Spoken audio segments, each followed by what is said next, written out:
Prudentópolis é considerada a maior comunidade ucraniana da América Latina, tendo cerca de 80% da sua população descendentes de ucranianos. Em 2022, o município recebeu 27 ucranianos que saíram do seu país por conta da guerra.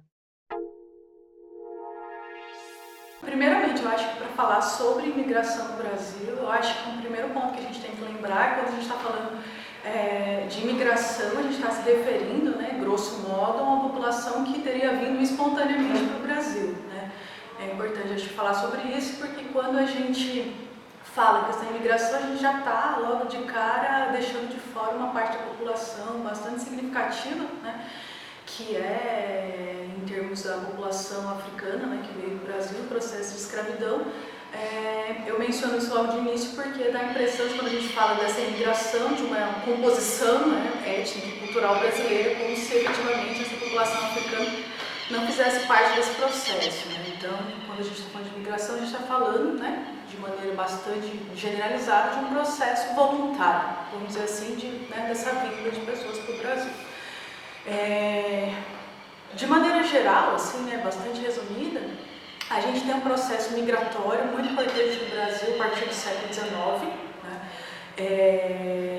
É claro que ele tem, a gente teria que estudar mais questões mais específicas em cada região do Brasil para conseguir analisar isso pormenorizadamente, mas de maneira geral a gente tem a ideia de que no final do século XIX a gente teria o fim da escravidão no Brasil e a ideia de que a gente precisaria de uma mão de obra qualificada para trabalhar, sobretudo nas lavouras. Né? A gente tem um desenvolvimento da produção cafeira muito grande no Brasil nesse momento e a necessidade de uma mão de obra qualificada, né, para o desenvolvimento desse trabalho. Agora, do meu ponto de vista, essa é uma explicação econômica, né, que, embora ela seja importante, ela não é exclusiva, ela não se sustenta sozinha para pensar todo esse processo migratório, e isso envolve uma questão que é cultural, uma questão que é étnica, que é uma questão racial, que é muito importante quando a gente fala da questão da imigração. Primeiro que existe um argumento de que a gente precisava trazer imigrantes, né, para o Brasil, lembrando que esse processo migratório no final do XIX, na segunda metade do século XIX, sobretudo, ele é uma imigração europeia. Né? A gente tem espanhóis, italianos, poloneses, alemães, ucranianos, dependendo da região do Brasil, mais uns, dependendo de regiões, mais outras nações, né, vindo para cá. E a ideia de que o Brasil, né, estaria passando por uma mudança, vamos dizer assim, de um processo econômico, né, pré-capitalista ou escravista para a formação de um capitalismo mais desenvolvido. E a ideia de que nós precisávamos, então, de uma mão de obra livre, de uma mão de obra qualificada. Quando a gente parte dessa ideia, então, de que o Brasil está saindo do processo de escravidão, a gente tende a desqualificar, né, a população negra, a ideia de ver o negro como uma figura apática, né, ao trabalho livre, né, justamente porque essa população negra, escrava ou ex-escrava no Brasil, ela está muito acostumada à coação. Né. Bom, para fechar a ideia de democracia racial, né, que eu comentava um pouco, a gente tem essa impressão de que o Brasil, então, é o lugar da passividade, o Brasil é o lugar do acolhimento, né, que recebe muito bem povos vindo de outros lugares. Bom, como eu já deixei claro, a gente tem essa diferenciação, né? Quando a gente pensa tanto no caso dos haitianos, por exemplo, ou no caso dos venezuelanos, né? E de outras, né, nações que vêm para cá, o que tem, né, se destacado bastante na mídia em relação aos ucranianos. Né? Lembrando que a gente, falando, né, do Paraná, é importante falar isso para a gente porque de fato, 90%, eu acredito, uma média de erro para mais ou para um pouco para menos, de que 90% dos ucranianos, né, de origem ucraniana do Brasil, eles vivem de fato no Paraná. A gente tem uma migração que vem para cá, sobretudo no final do 19, ali de 1895, 1897, né, a grande leva que vem para a cidade de Maleva, acho que vem para a cidade de Guarapuava, União da Vitória, mas vem sobretudo para Prudentópolis. Né. Também, eu acho que em Curitiba até hoje, né, a gente tem a colônia, né, ucraniana, que é importante, centros de cultura ucraniana, essa valorização, né, da cultura. Mas, para a gente ter uma noção, Prudentópolis, 70% da população ela é descendente, né, direto de imigrantes ucranianos. Então, a gente tem essa primeira fase, vamos dizer assim, dessa leva de imigrantes ucranianos que vêm para o Brasil, dentro desse contexto migratório do 19, que eu falei para vocês, essa importância, então, desse trabalhador branco que vem para o Brasil, aqui no caso especificamente para trabalhar nesses sistemas de colonatos, né, trabalhar sobretudo no campo, né, mas lembrando que é uma questão econômica, mas que também que faz parte de todo um processo, né, racial, né, e de fato branqueador, vamos dizer assim, da nação. A gente tem outras levas, né, de migração ucraniana para o Brasil. A gente tem já ali, vamos dizer assim, pós Primeira Guerra Mundial, mas a gente tem uma migração em menor medida que está muito vinculada a uma questão de trabalho operário, né, já um trabalho mais em cidades, mais urbanizados. E eu acho que a gente pode dizer aí que essa uma terceira fase, né, de migração ucraniana que se dá após a Segunda Guerra Mundial, aqui já no contexto de formação da União Soviética, né, de fuga, né, vamos dizer assim também, muito de um contexto de guerra que acontece já nessa terceira fase, vamos dizer assim, que eu acho que é o que se concretiza até hoje, né, então, esse número de ucranianos que vem para cá começa a aumentar significativamente após 2010 e após esse conflito com a Rússia, né.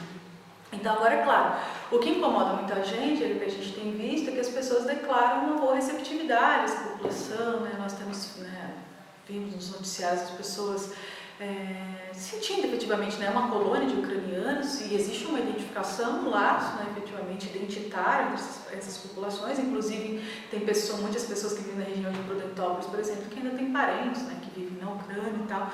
Então, o Paraná, de maneira geral, não só Prudentópolis, mas o Paraná foi um estado que declarou, né, estar de braços abertos para receber os ucranianos, né, isso todo mundo assistiu e o nosso problema não é efetivamente de que existe essa solidariedade, né, em relação aos ucranianos, né, de maneira alguma.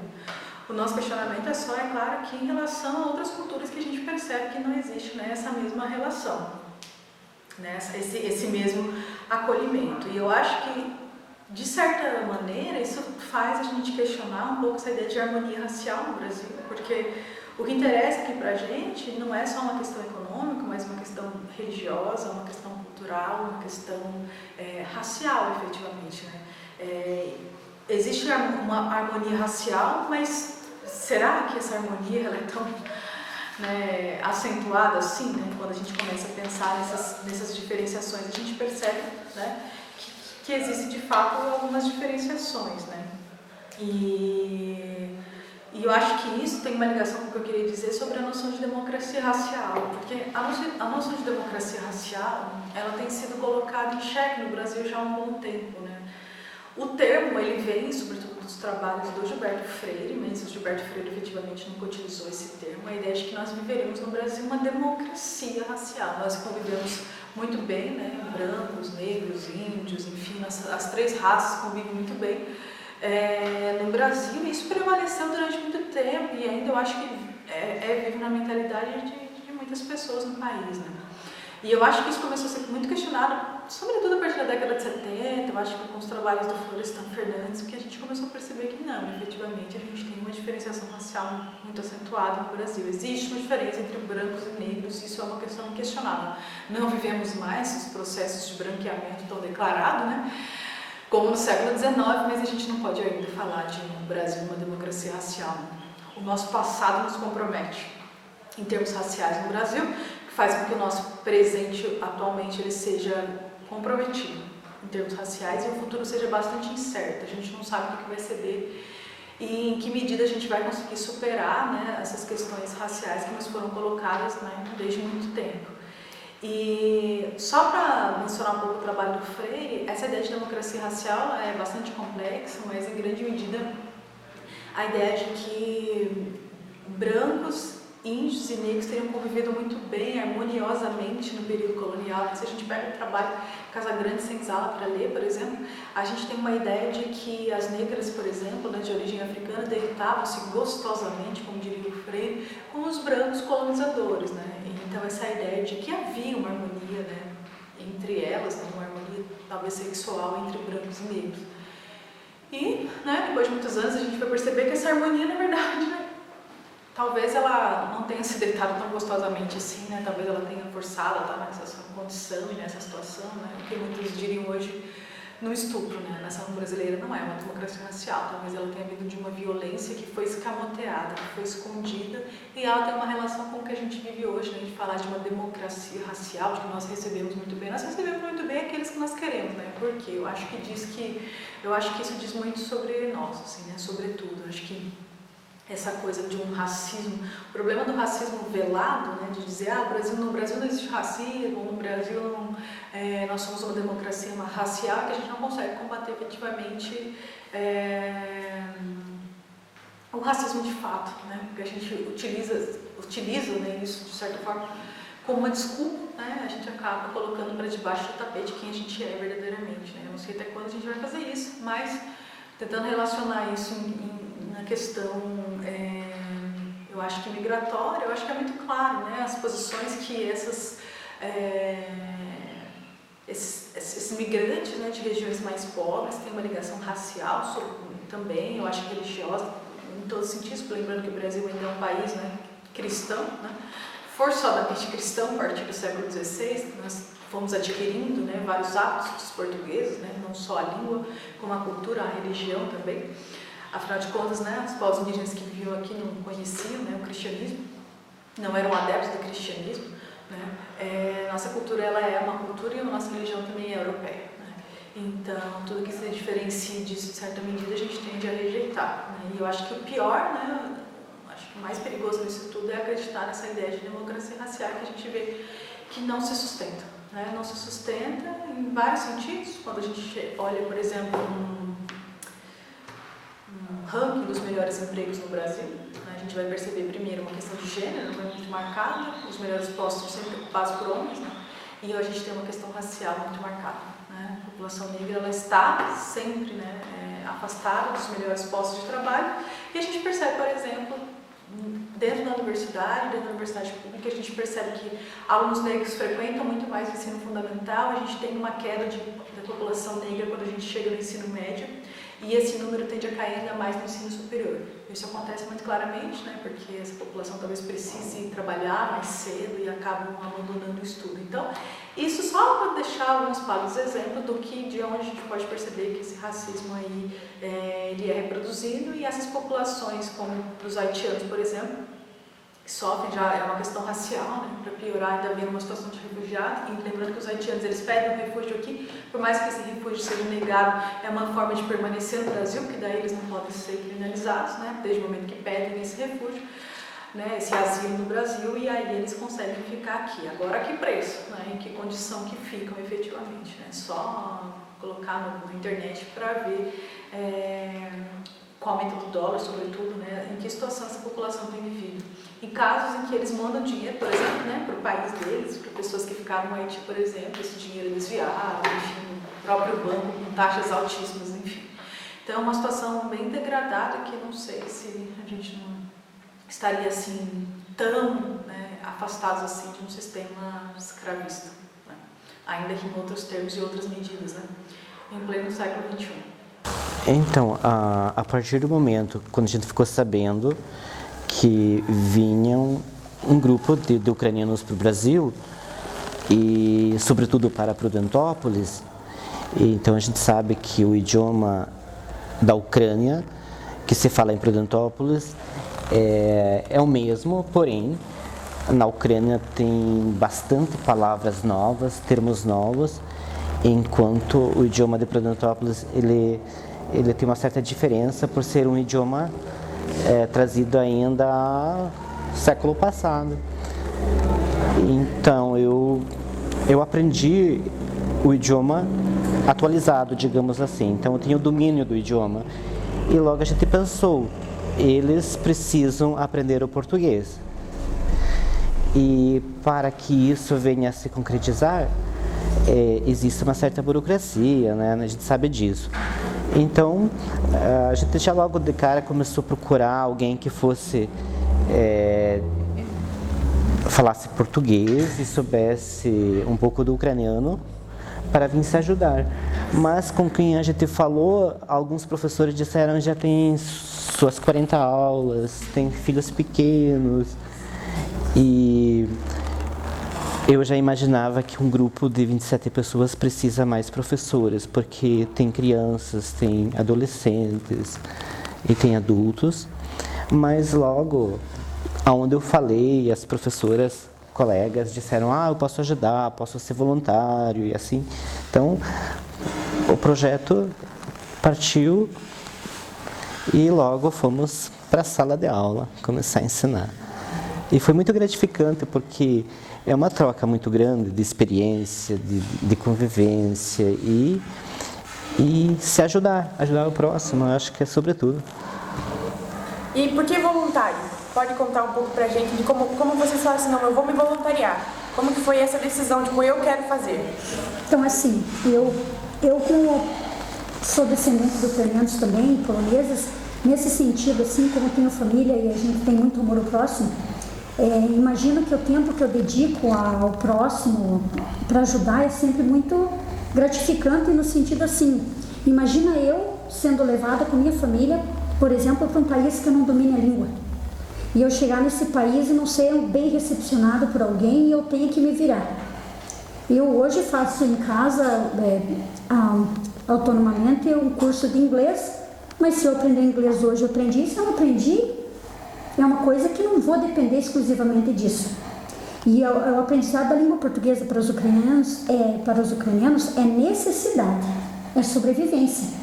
E quando eu também me deparei com a proposta do professor Josafat em ajudá-los com a língua portuguesa, que eu não domino o ucraniano, mas com a ajuda do professor Josafat, dominando o português, a gente trabalhou com eles no sentido de trazer principalmente as questões mais importantes de sobrevivência no dia a dia e voluntariado assim.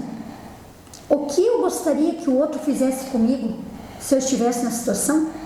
Porque o ser voluntário, principalmente dos ucranianos, não é somente eu ajudá-los na língua portuguesa, é acolher eles como seres humanos, porque além dessa pessoa, tem uma história, tem uma vida e tem um país destruído por uma guerra entre políticas, sei lá, qual seja a questão, que não vem no caso, mas que nós temos que ter em mente que quando eu sou voluntário e ajudo numa causa dessa, além de eu ensinar a língua portuguesa, eu estou dando atenção, carinho, recebendo em minha casa, para que eles tenham dignidade em outro país.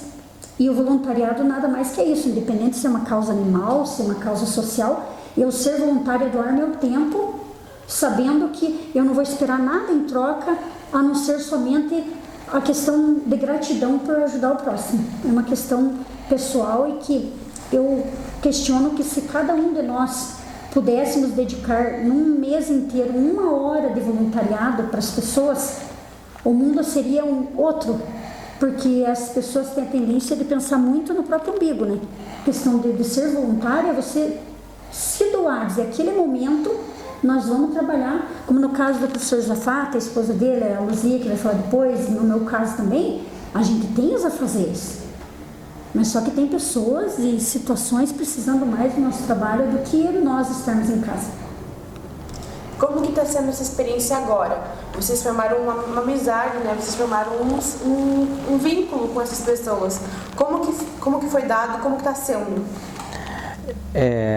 O vínculo, assim, muito de cara, ele começou a acontecer porque eles se depararam com o povo com um rosto que se parece com os rostos que tem no país deles, porque nós temos uma descendência, nós somos 4ª geração, no meu caso eu sou 4ª geração de descendentes de ucranianos no Brasil, e eles viram a Prudentópolis, ouvir a língua deles, eles se sentiram mais em casa ainda, e a experiência de começar a falar com eles é muito gratificante, porque eles colocam certas questões a respeito de tudo que aconteceu com eles e acontece ainda, infelizmente, no país deles. Então, eles acabaram concluindo que, enquanto na sala de aula nós falamos, nós contamos algumas piadas e a gente acaba rindo junto. E alguém concluiu que, enquanto nós rimos, às vezes, em sala de aula, mas na sua residência, na sua casa, elas choram durante o dia. Então, isso foi bem marcante ouvir isso, porque se for se colocar no lugar, ser empático com a situação, eu não sei se eu teria esse jeito de viver, né? Pensando na sua família, no seu parentesmo, e que ficou lá no país que acontece o conflito. Mas para mim é muito gratificante, assim, eu tenho assim vontade de trabalhar, sabe? Gosto bastante. Rendeu para vocês uma amizade pura. Pura. Com eles. Até eu vejo assim, algumas delas, eu às vezes saio tomar um café com elas e até no projeto que eles fazem de vender tortas, essas coisas, eu vejo assim que quando eles vão na minha casa, eles se sentem a casa deles, porque eles não sabem se eles vão ter a casa deles de volta. E quando eu deito na minha cama e penso assim, Senhor, obrigado pelo dia que eu tenho, pela casa que eu tenho hoje. Será que amanhã eu vou ter? Porque tem pessoas de 60 e poucos anos, e pessoas que ficaram lá, que levaram uma vida para construir tudo que eles têm hoje, e que do nada, em poucas horas ou dias, eles avisaram, toma o rumo para outro país, deixa tudo que você tem, só leva seus documentos e sai. Para uma guerra que não é deles, porque embora seja herdada, que seja lá o que for, mas no sentido assim, eu gastei uma vida construindo, e uma guerra leva tudo, e a incerteza, vou voltar? Eu tenho minha casa no lugar? Meus familiares, muitos filhos já estão na guerra, o marido ficou porque está indo para a guerra, muitos já perderam os familiares, muitos as casas já explodiram e viraram cinza. Então eu digo, e se eu for um ser humano que não fizer um voluntariado, não montar um grupo para ajudar o próximo, de nada adiantou passar aqui nessa terra. Porque Deus não espera de mim que eu deixe carro, mansão, se eu não deixei amor plantado onde eu passei. Então é uma questão muito forte, até eu estou com um projeto para desenvolver na questão do voluntariado. Montar um site de voluntariado, porque não é só que nem eles estão precisando, nós temos pessoas carentes, pessoas com fome, pessoas, aquela questão que eu comentei, o Prudentópolis tem 52 mil habitantes, por exemplo, se o dado não me falha a memória, se cada um doasse R$1 por mês, nós teríamos 52 mil reais por mês para tirar pessoas da fome. Na nossa cidade, que eu não preciso fazer voluntariado para a Amazônia, para não criticando, mas, por exemplo, eu tenho do meu lado pessoas morrendo. E se eu fizesse isso, o que R$1 significa para mim? E o que R$50 significa para uma família que não tem leite e pão? Então, assim, voluntário é você abrir seu coração e dizer, Senhor, obrigado pelo que eu tenho, e o que me sobra eu vou ofertar para o outro. Se eu não tenho dinheiro, eu vou oferecer meu tempo. E é o que a gente faz. Gente, conhecendo a história dessas pessoas, que são sangue do nosso sangue, e se não fosse também, como tem os haitianos, colombianos, venezuelanos, que saem, independente deles, são seres humanos. Eu também trabalho em ONG de animais. Você tem que ajudar aquilo que te toca o coração. Agora, se nada te toca o coração, alguma coisa tem. Eu mando matar, gente. Tem jovens de um lado, jovens de outro, inocentes matando inocentes por causa do ideal. Cadê Deus? Cadê a situação? Cadê teu voluntariado e cadê teu coração? E esses são fatores que muito me indignam por causa dessa questão de você deixar ver o outro e estar conformado em ver desgraça ou sei lá, sem poder ajudar. Então, estamos aí, montamos um grupo excelente, eu tenho minhas amigas aí, o professor Zafata, montamos um grupo realmente bacana e que não medimos esforço para ajudar.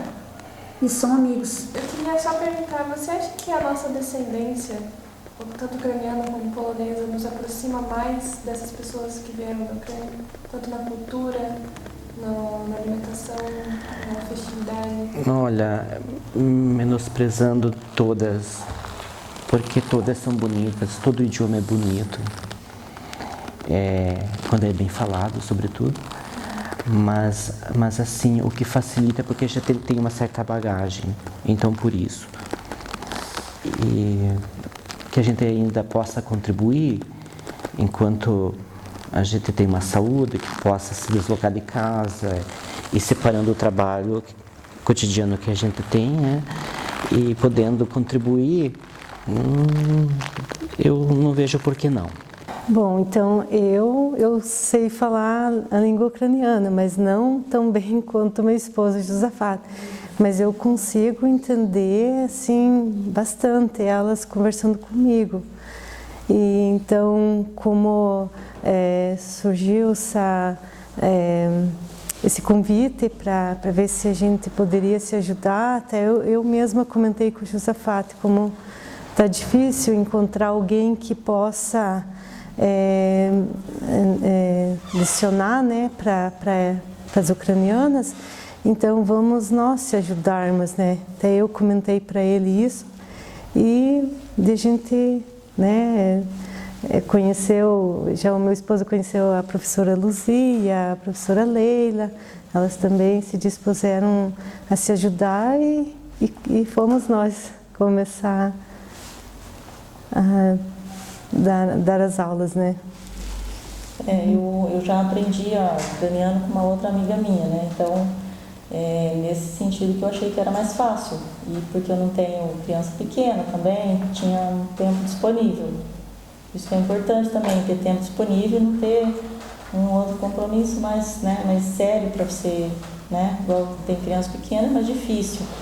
Mas eu já aprendi ucraniano antes, com outra amiga minha. Então, eu pensei em ajudar nesse sentido, porque eu já sabia palavras, né? Soltas, pelo menos, né? Então, aí você tem, porque é muito difícil, por exemplo, é uma língua que não está no nosso, não tem a mesma raiz, né, que é o do português, então é bastante difícil para elas, né, e a gente viu que era a maioria mulheres, né, mulheres com crianças, então é bastante difícil falar outra língua, né, principalmente de outro tronco linguístico então, como eu já tinha, assim, já conhecia o alfabeto, já sabia a pronúncia, eu achei que nesse sentido poderia ser útil. E a gente foi achando o jeito, né, de trabalhar. Quando a gente viu que tinha 27, nós pensamos, como vamos dar conta, né? Porque é bem complicado. Então assim, o Josafá ia traduzindo e a gente ia pensando o que a gente vai dizer para eles, qual método, né, que a gente vai usar. Então, escolher palavras, quais palavras, né? Que frases, né? O que a gente vai dizer para alguém que acabou de chegar, né? As frases essenciais. Então, assim, a gente não seguiu nenhum método rígido, mas a gente foi vendo o que era possível fazer, nesse sentido. E para vocês, como é que está sendo essa experiência? Eles ensinam para vocês tanto quanto vocês ensinam para eles?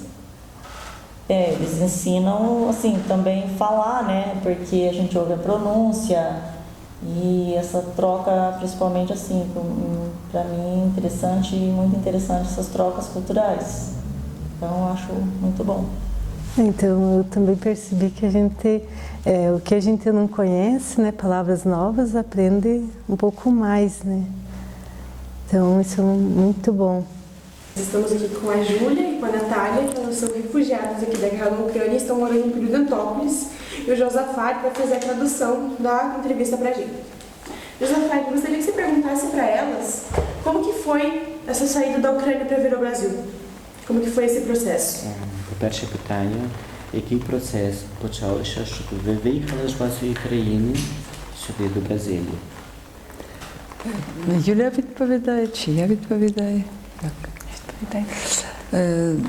Про цей проєкт я дізналася в Україні, в своїй церкві, і мені запропонували їхати до Бразилії.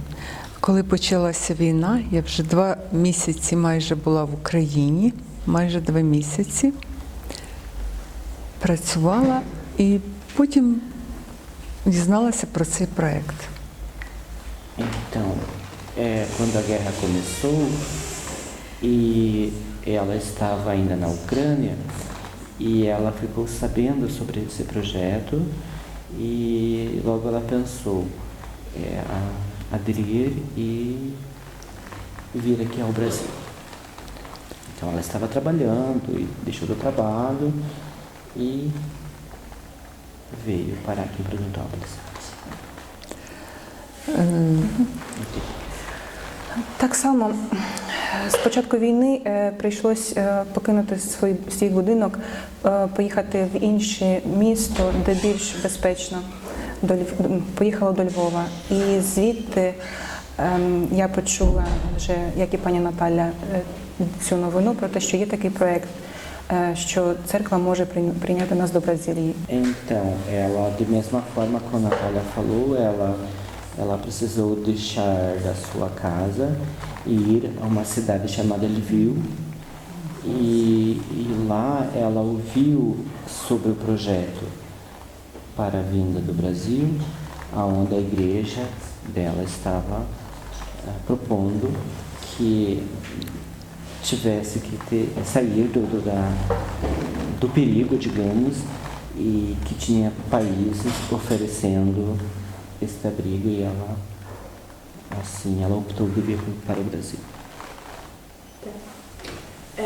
Elas vieram para o Brasil por conta do projeto da Igreja Batista na Ucrânia, né?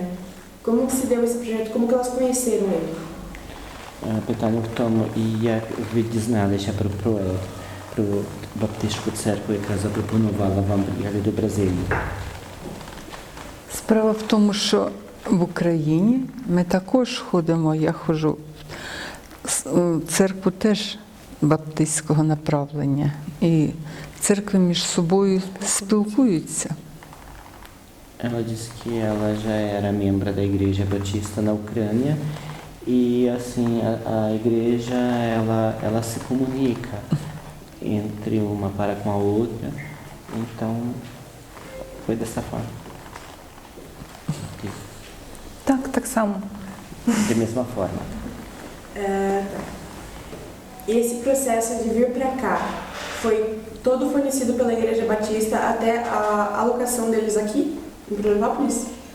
Pytanie w tym, церква запропонувала вам квиток і потім тут, де ви живете, де прожиток. Цей проект був так збудований. Нас зустрічали представники церкви в Сан-Паулу, де ми прилетіли з Франкфурта. І потім людей брали в різні міста. Лангріна, Гораупава, Прудентополіс, Сан-Пауло і Курітиба. І ще є Мангріна, чи якесь таке місто. Мангріна. Да. Дуже багато міст поїхали люди, українці. Então, ela diz assim, a princípio, os membros da igreja do projeto fizeram essa proposta e que tinha vários lugares no Brasil para que os refugiados viessem para o Brasil. Então, outros grupos, são muitas pessoas que vieram através desse projeto. E até, pelo que elas disseram antes, a viagem foi custeada pela igreja e, de fato, o aluguel onde elas vivem também ainda está sendo pago pela igreja batista. При цьому розподілі церква враховувала, хто з великого міста, людей направляли в великі міста. І мені запропонували також їхати в велике місто. Але я зовсім не знала португальської мови, і приїхав пастор з Прудентополіса, який знав добре і українську, і португальську. І я попросила, щоб мене направили в Прудентополіс. Моє прохання задовольнили. Ela diz assim, a proposta pelo projeto era para as pessoas que residiam na Ucrânia, em grandes cidades, viessem aqui para o Brasil, para as grandes cidades. Mas, como um pastor aqui do Brasil, que falava bem o português e falava ucraniano, colocou assim, essas cidades todas em Prudentópolis, e ela de cara optou por Prudentópolis. І por que essa escolha? Por que А чому ви Prudentópolis? вирішили Прудентополіс? Тому що з Прудентополіса нас зустрічав в Сан-Пауло також з іншими представниками пастор Віталій, який добре знає і українську мову, і португальську. І по будь-якому питанню я розуміла, що можна буде до нього звертатися. Então, nesse meio tempo, em São Paulo, ela ficou sabendo que tinha um pastor da Ucrânia morando em Prudentópolis e que já conhecia o idioma português muito bem e falava ucraniano, e ela decidiu, por isso, também vir a Prudentópolis. E sobre esse sentimento de deixar a família, deixar os amigos, o mundo que você conhece, a tua língua materna, a tua cidade materna, a tua casa, os teus bens. Como que foi? A gente entende não tão bem que foi complicado, né, que foi difícil, mas como que foi para elas terem vindo para cá e deixar tudo para trás? Jak wyruszyły było u was, що ви мали своє замешкання, своїх друзів, своїх родичів і так далі по Україні. І вирішення, яке було зараз зразу їхати в іншу країну? Пропозицій було декілька. Пропонували поїхати в Данію, пропонували ще в інші країни. І була пропозиція у Бразилію.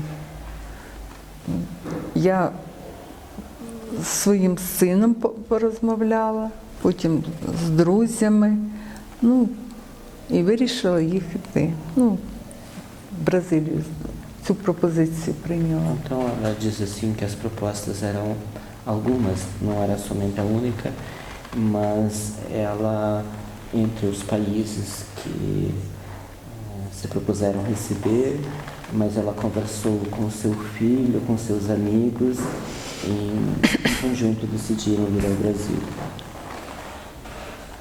Вам як легко було, нелегко залишати країну? Своя земля, рідна земля, і рідні люди, і жили ми там добре. Так? Звичайно, з болем в серці прийшлось покидати рідну землю.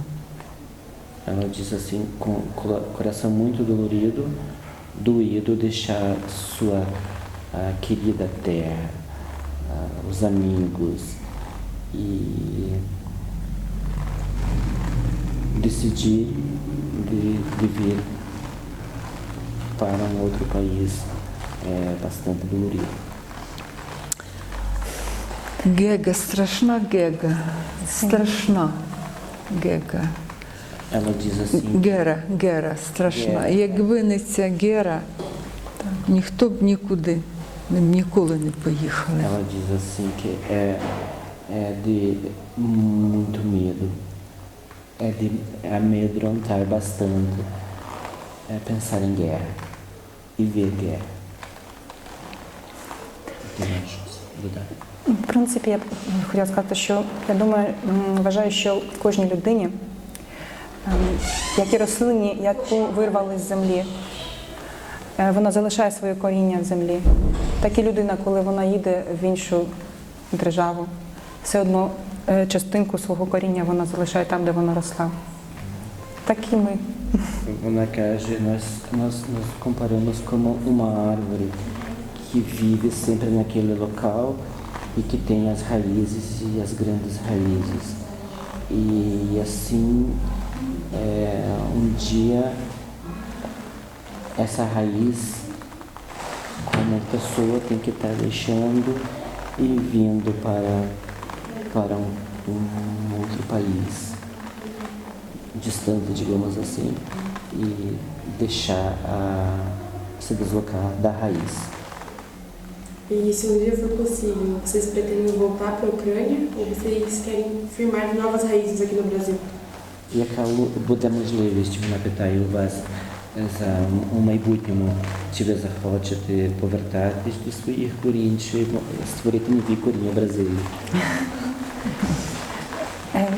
Щодо мене, я навчилася з цієї ситуації, яка в нас зараз в державі, дуже набагато не загадувати своє життя. Я знаю, що всі ми в руках Божих, і куди Він поведе, там я і буду. Якщо Він захоче, щоб я залишилась тут, так і буде. Якщо Він захоче, щоб я повернулася до України, я повернусь. Всі ми тільки підвладні Йому. Ela diz assim que não é bom pensar sobre todo esse episódio que já passou pela vida, porque a vida ela segue e ela acredita nesse ser superior que de repente ele vai conduzir para o melhor e está nas mãos dele. Então, concluindo dizendo assim que vai ser aonde Deus conduzir. Я хочу відповісти словами Шевченка, Тараса Григоровича Шевченка. І свого не цурайтесь, і чужому научайтесь. Цей приїзд, ви, може, перекладіть спочатку. Ela está querendo comparar a um poeta assim de grande nome na Ucrânia, que chama-se Taras Shevchenko. Então ele deixou uma frase dizendo que não se negue ao seu, mas aprenda ainda o dos outros.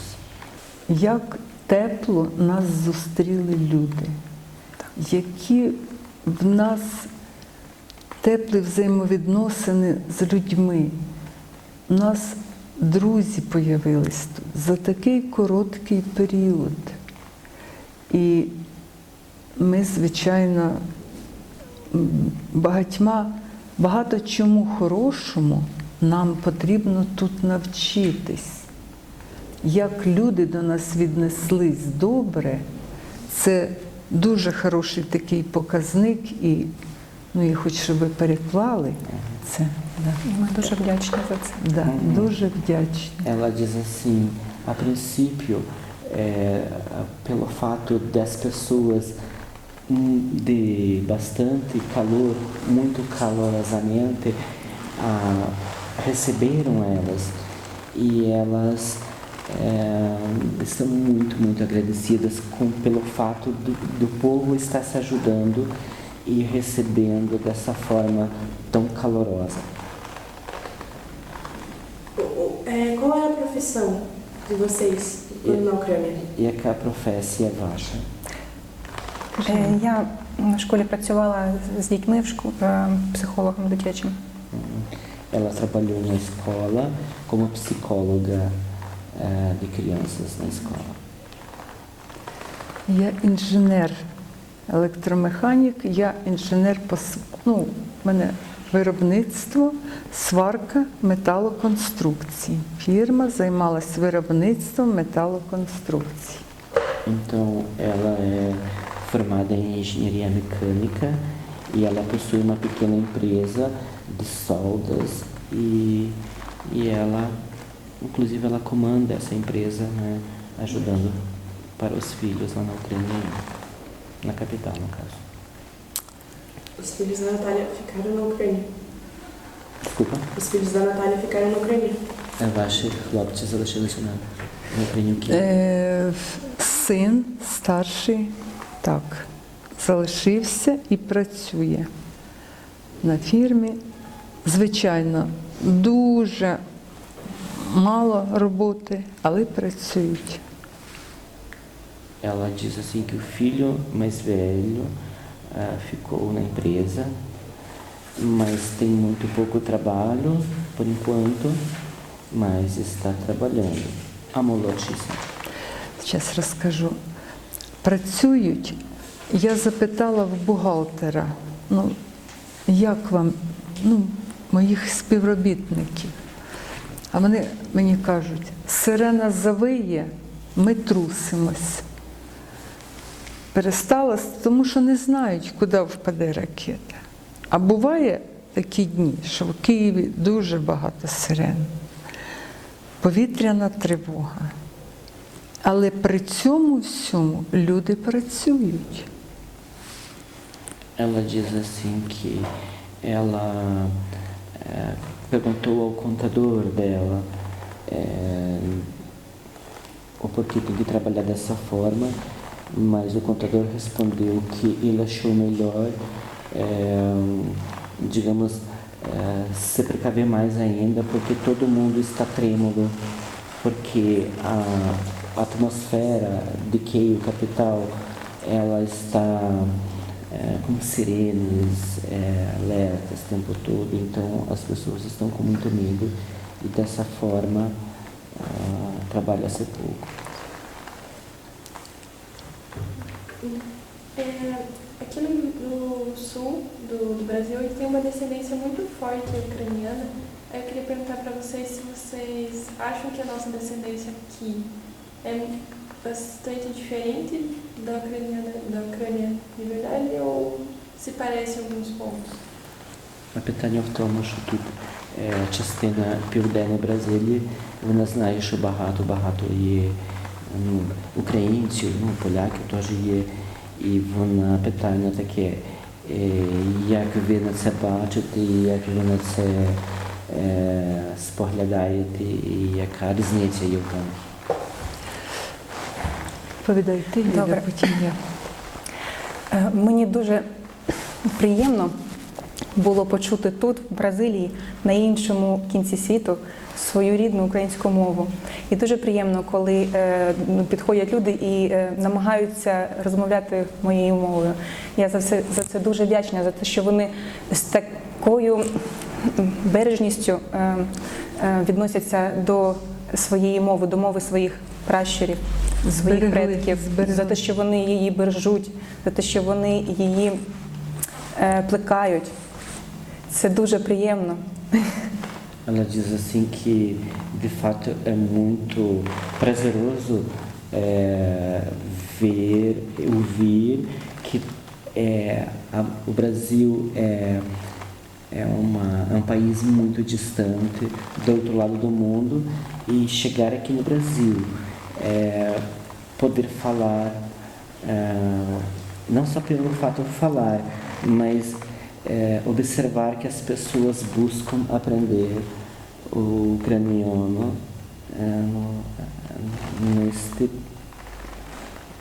nesta parte do Brasil.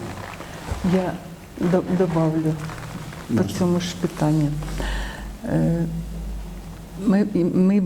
Нас запросили, українців, на свято українського прапора. Офіційно, в префектурі було це свято. Я сиділа, у мене, я не стрималась, сльози самі котились з очей, коли внесли прапор. І це так було, це було, знаєте, теж десь хто знаде і вноситься прапор України. Потім було свято на другий день, свято Незалежності України. Теж нас запросили, теж були ми на цьому святі. І це,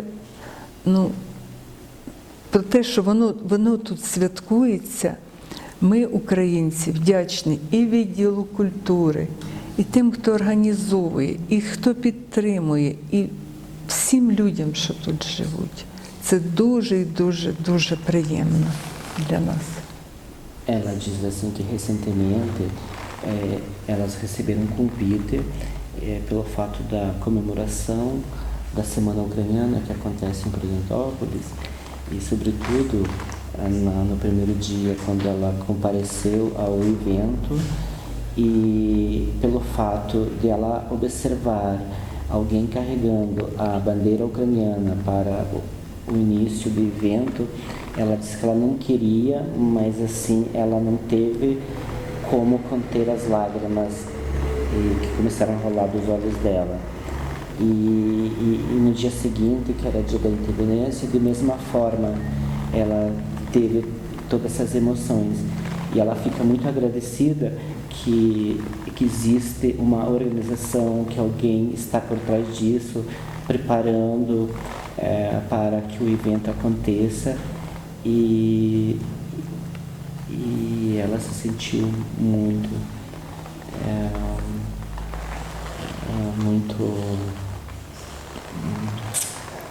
fugiu o termo. Радіє наше серце від цього, що так нас. Muito alegre no coração por tudo isso. Ela viu. Sobre o aprendizado do português aqui no Brasil, quais são as semelhanças, quais são as dificuldades que ela tem para aprender o português? No pytanie про навчання португальської мови в Бразилії, яка є, чи вона є трудна, чи вона не чи легкою, вона є на навчання, на вивчення мови. Звичайно, молоді люди швидше вивчають мову, але все залежить від людини. І для нас складністю являються фрази, комбінаторика фраз, а слова можна запам'ятати так, як якісь. Ela diz assim que, de fato, as pessoas mais jovens tendem a aprender bem mais rápido, mas ela foca bastante palavras e frases para que essas frases que mais usa no cotidiano. Então ela está aprendendo, mas ela está focando mais assim as frases e as palavras para a comunicação do dia a dia. Okay. Мені дуже цікаво вчити нову мову. Особливо хотіла подякувати нашим любим вчителям, які нам допомагали в цьому. Вони нас супроводжували, наставляли і допомагали. Ela acha muito interessante aprender o português e ela se interessa bastante a aprender o português, mas ela está agradecendo para nós que nós fomos conduzir esse aprendizado para elas e que é bastante gratificante para elas. Я хочу доповнити. Ela quer acrescentar. На протязі 4 місяців 4 вчителя вчили нас. Йосафат, Лейла, Олена, Лусія. І ми стали це були не просто вчителі, а це вже зараз наші найкращі друзі. Так. І ми їх любимо, і вони часточку себе віддали нам. Це люди, які зовсім безкоштовно, в вечірній час, після роботи приходили і нас навчали. Це, не кожен буде так дарувати свій час. Це люди з великим серцем. Так. Дуже дякуємо їм. Дуже дякую. Ela diz assim que os professores, assim como eu e minha esposa, a professora Leila e a professora Luzia, não são somente professores, mas eles viraram grandes amigos e ela admira que como pode doar essa parte do seu tempo e vir para se ajudar e repassar a língua portuguesa e o relacionamento para que tudo isso ocorra de uma forma conveniente, boa, legal. можна ще трішечки додати. Навіть якщо закінчиться війна, ми поїдемо в Україну, ми ніколи не забудемо ні цих людей, ні їхньої допомоги, ні те, як ми розмовляли з ними на різні другі теми, як ми проводили час, коли разом пили каву з ними. Ми цього не забудемо. Ela, por mais que aconteça que precisam retornar para o país Ucrânia, mas que para sempre vai ficar em memória para elas que não foi só aulas de aprendizado de frases e palavras na língua portuguesa, mas o café e conversas de diferentes temas marcou muito e que vai ficar. Ми теж такі раді, не можемо сказати, що ми теж вдячні. І це люди робили зовсім безкоштовно. E que as pessoas fizeram sem algumas custas. Зараз будемо плакати. Будемо всі зараз плакати. Você não podia fazer essas perguntas? Ми навіть Ми вам дуже вдячні. Дуже. Ми навіть не думали, що за такий короткий період так можна і полюбити, і подружитись з людьми. І Elas nem imaginavam, nem passou pela cabeça que em tão pequeno período poderia sentir esse gosto, esse amor e essa amizade para com as pessoas aqui. Isaías, eu falo que é de igual também, porque nós também já rimos bastante, porque a gente prepara, não só a aula, sempre prepara uma anedota assim para a gente, para ficar mais leve a aula і ми багато разів не посміялися. І сміялись, і плакали, і все було. Ela diz assim, rimos bastante, choramos também. Dessa forma foram esses 4 meses. E para nós, a gente colocava assim, que vamos trabalhar 1h30 de aula, mas a gente trabalhava 3 horas. Porque pós-aula a gente ainda conversava muito. Então isso não tem preço. Porque nós como seres humanos as pessoas precisam de um do outro, isso é fato.